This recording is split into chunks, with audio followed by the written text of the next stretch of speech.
Hello, and welcome to the Town Hall as well.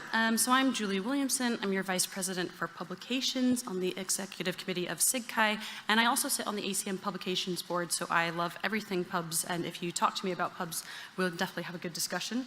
I wanted to give a little bit of an overview of kind of the state of SIGCHI publications, and also talk about some of the changes to the templates that we experienced this year.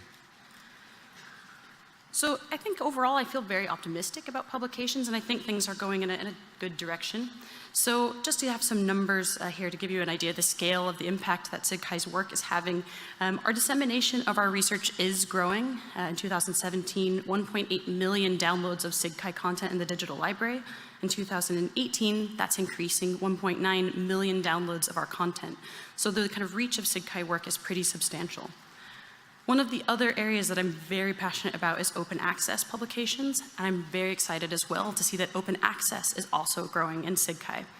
So we see that in 2017, 18% of all of these downloads were accessed through an open access route.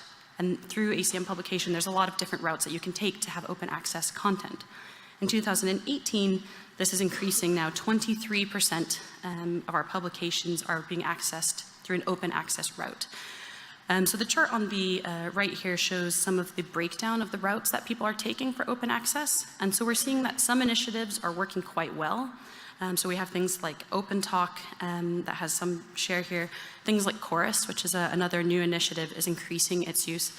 And some of the routes are very underutilized, and they're not serving the community and not working well.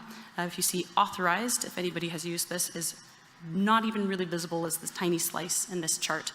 So some of the routes are working well, some of them are not working well, but we want to find ways of increasing this use overall, and we can see that it's a good impact of our work if we can publish that as an open access route. Of course, I can't talk about publications without talking about templates. And one of the things I just want to provide a little context for why this happened and show the impact that that's already having on this year's proceedings that you can enjoy today. So the main difference that the templates were trying to facilitate is archiving publications as markup, not PDF. And this is really important for a number of reasons, and it changes the way that we have to prepare our publications. It allows us to separate the content of the work from the way it's presented, which means that we can present the work in multiple different ways. We can have responsive HTML, we can have PDF, we can have some new format that we haven't even imagined yet.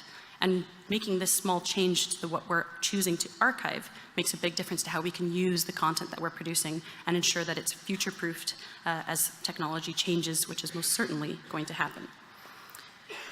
It requires some changes to how we prepare publications.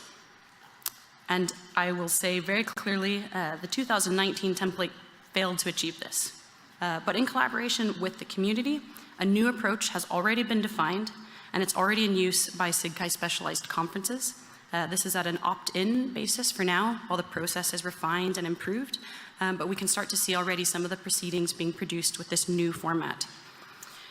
You can find a very detailed overview of how the new approach works and how it's been designed and the motivations behind each step of that in the Blue Diamond newsletter, which is linked in this article below, but you can also just search ACM Blue Diamond and you will find the March newsletter. So the thing that's really exciting about putting in this extra work when we prepare publications is that we have this responsive HTML format this year. It's live now in the digital library, although a small batch glitch means that not all the papers are there yet, but they will be there shortly. And this is really exciting. So I realize the images here might be a little bit hard to see. The resolution isn't so great, but this is the landing page for this year's digital library content. This is where you can find the zip of the CHI papers and a table of contents listing every paper that's been published.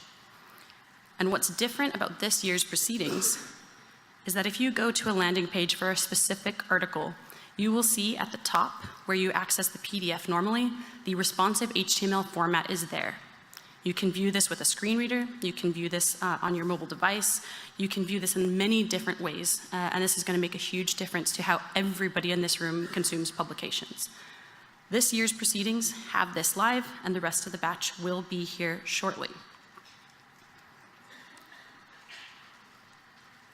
And here I realize the irony of spending a lot of work to translate our publications into markup, having a dynamically generated version of that, and then taking a screen cap and showing it on the slides. But this is what your responsive HTML format looks like. This is something that I pulled from my computer, but if you look at it on your mobile phone or any other devices that you're using, you can see this now. And so this is going to have a really big impact, I think, and change the way that we read publications, and it's very exciting, I think, that this has been done. In this case, because of the way the templates changed, this was actually done as a manual process by ACM, and that's something that I really appreciate because it helps us to really showcase what is happening and how we can improve our publications, and hopefully helps to justify that little bit of effort that we need to put in to change the way that we produce our publications. So I think this is really exciting, and I'm not sure if that's just because I'm a publication nerd, but I think we should all get kind of excited about this and imagine how publication is going to change in the future. Thank you.